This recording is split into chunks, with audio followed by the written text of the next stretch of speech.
Welcome back. Bulletin کا باقاعدہ آغاز کریں اور بتائیں آپ کو کہ انتظار کی گھڑیاں ختم ہونے کو ہیں اور دلوں کی دھڑکنیں بڑھنے لگی ہیں۔ ایشیا کپ میں روایتی حریف پاکستان اور بھارت کا آج سامنا ہوگا۔ روہت ویرین کے پاس کوہلی، شمن گل اور سوریا کمار بیٹنگ کے ہتھیار، پاکستانی شاہین کریں گے بولنگ سے وار۔ بابر، فخر، رضوان، شاداب اور افتخار کے چھکے لگیں گے۔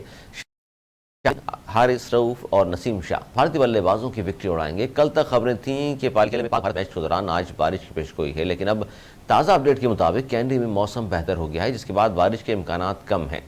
موسم کی پیشگوئی کرنے والی مختلف ویب سائٹس پر کینڈی کا موسم بہتر دکھایا جا رہا ہے۔ پاک بھارت ٹاکرا پاکستانی وقت کے مطابق دوپہر 2:30 بجے شروع ہوگا۔ ایونٹ میں پاکستان نیپال کے خلاف پہلی فتح سمیٹ چکا، جبکہ اب سب کو دوسری جیت کا انتظار ہے۔ دوسری جانب بھارتی کپتان روہت شرما پاکستان ٹیم کے قدردان ہیں۔ انہوں نے اس میچ کے حوالے سے کہا، پاکستان کرکٹ ٹیم اچھا کھیلتی ہوئی آ رہی ہے، ایسی ٹیم کے خلاف کھیلنا ایک چیلنج ہے۔ ادھر بابر اعظم میچ اپنے نام کرنے کے لیے پرعزم ہیں۔ انہوں نے کہا کہ ہم پر دباؤ نہیں، جیت کا مومنٹم بنا ہوا ہے، کوشش کریں گے کہ مومنٹم کو برقرار رکھیں۔ تمام کھلاڑی پرجوش ہیں، جب جانتے ہیں پاکستان اور بھارت کا میچ زبردست ہوتا ہے۔ بجلی، گیس، پیٹرولیم مصنوعات کی قیمتوں اور مہنگائی کے خلاف آج ملک بھر میں ہڑتال جاری۔ کراچی، پشاور، سرگودا، شیخوپورہ سمیت ملک بھر میں چھوٹے بڑے تجارتی مراکز بند ہیں۔ مختلف تاجر تنظیموں کی جانب سے احتجاجی مظاہرہ۔ راولپنڈی میں بجلی اور پیٹرول کی قیمتوں میں اضافے کے خلاف خواجہ سراؤں نے بھی احتجاج کیا۔ خواجہ سراؤں نے آئی ایس کیو کے دفاتر کا گھیراؤ کر لیا، بینرز اور پلے کارڈ اٹھا کر حکومت کے خلاف نعرے بازی کی۔ خواجہ سراؤں نے حکومت سے پیٹرول اور بجلی کی قیمتوں میں اضافہ واپس لینے کا مطالبہ کر دیا۔ بجلی بلوں کے خلاف کراچی سمیت ملک کے مختلف شہروں میں ہڑتال مظاہرے۔ پنجاب بار کونسل نے بھی مہنگائی کے خلاف ہڑتال کا اعلان کر دیا ہے۔ پنجاب بھر میں وکلاء نے عدالتوں میں پیش نہ ہونے کا فیصلہ کیا ہے۔ لاہور کی انسداد دہشت گردی عدالت نے پاکستان مسلم نون کا آفس چلانے کے کیس میں سابق وفاقی وزیر فواد چودھری کی عبوری ضمانت خارج کر دی۔ انسداد دہشت گردی عدالت میں ماڈل ٹاؤن میں مسلم نون کا آفس چلانے کے کیس کی سماعت ہوئی۔ سماعت کے دوران فواد چودھری عدالت پیش نہیں ہوئے۔ عدالت نے عدم پیشی پر فواد چودھری کی ضمانت خارج کر دی۔ لاہور سے گرفتار سابق وزیر اعلیٰ پنجاب چودھری پرویز الہی کو اٹک جیل منتقل کر دیا گیا۔ پولیس نے پرویز الہی کو سخت سیکیورٹی حصار میں اٹک جیل منتقل کیا۔ چیئرمین تحریک انصاف بھی اٹک جیل میں قید ہیں۔ پرویز الہی کو لاہور سے اسلام آباد پولیس نے 3 MPO کے تحت گرفتار کیا تھا۔ اسلام آباد پولیس کا کہنا ہے کہ پرویز الہی کو ڈسٹرکٹ مجسٹریٹ کے حکم پر 3 MPO کے تحت گرفتار کیا گیا ہے۔ پرویز الہی کو نظربند کی سفارش SSP اسپیشل برانچ اور IB نے کی۔ اس سے پہلے لاہور ہائی کورٹ نے حکم دیا تھا کہ پرویز الہی کو کوئی اتھارٹی، کوئی ایجنسی گرفتار نہیں کرے گی، کسی بھی قانون کے تحت نظربند نہیں کیا جائے گا۔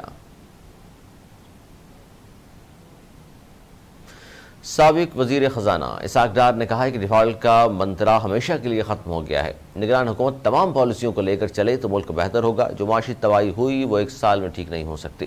لندن میں میڈیا سے گفتگو کرتے ہوئے اسحاق ڈار نے کہا کہ نون لیگ نے اپنے دور حکومت میں بیرونی ادائیگیاں وقت پر کی۔ 2013 میں پاکستانی معیشت کا برا حال تھا، بجلی نہیں تھی، دہشت گردی تھی، لیکن نواز شریف کی قیادت میں ہم نے پاکستان کو دنیا کی 24ویں بڑی معیشت بنایا۔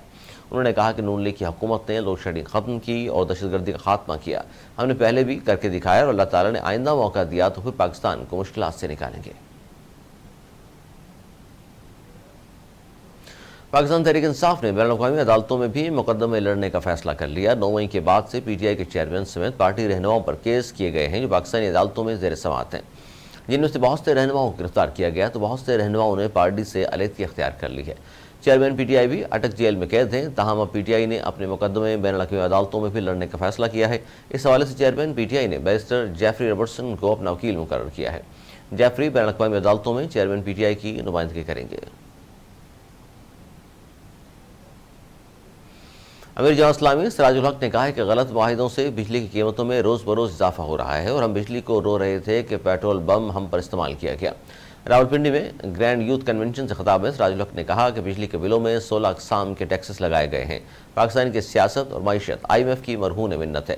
13 جماعتی اتحاد PDM نے عوام کو IMF کا غلام بنایا۔ IMF کی غلامی کو کسی صورت قبول نہیں کریں گے۔ انہوں نے کہا کہ اشرافیہ 500 ارب سے زائد مفت بجلی کھا جاتی ہے۔ عوام اگر خاموش رہی تو آئندہ سانس لینے کا ٹیکس بھی ادا کرنا پڑے گا۔ امیر جماعت اسلامی نے کہا کہ حکمرانوں نے ملک کو بند گلی کی طرف دھکیلا ہے۔ عالمی اداروں کی رپورٹ ہے کہ پاکستان میں 90 لاکھ نوجوان منشیات کا شکار ہیں اور 8 لاکھ لوگ پاکستان چھوڑ کر چلے گئے ہیں۔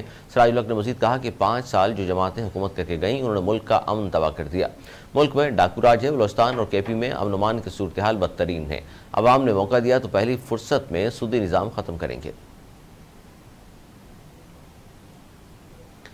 کوئٹہ میں سی ٹی ڈی نے کارروائی کرتے ہوئے 3 معینہ اغوا کاروں کو ہلاک کر دیا۔ ترجمان سی ٹی ڈی کے مطابق کوئٹہ میں اغوا برائے تاوان کے ملزمان کے خلاف کارروائی کی گئی۔ فائرنگ کے تبادلے میں 3 معینہ اغوا کار ہلاک ہو گئے۔ سی ٹی ڈی ترجمان نے کہا کہ اغوا کاروں کے قبضے سے مغوی بچہ بھی بازیاب کروا لیا گیا ہے۔ ترجمان سی ٹی ڈی کے مطابق اغوا کاروں کے قبضے سے اسلحہ گولہ بارود برآمد ہوا ہے۔ ہلاک ملزمان کا تعلق قائدین تنظیم سے بتایا جاتا ہے۔ اس سے قبل کوئٹہ میں واشق کے علاقے بسیمہ میں سی ٹی ڈی اہلکاروں کے ساتھ فائرنگ کے تبادلے میں 5 معینہ حملہ آور مارے گئے تھے۔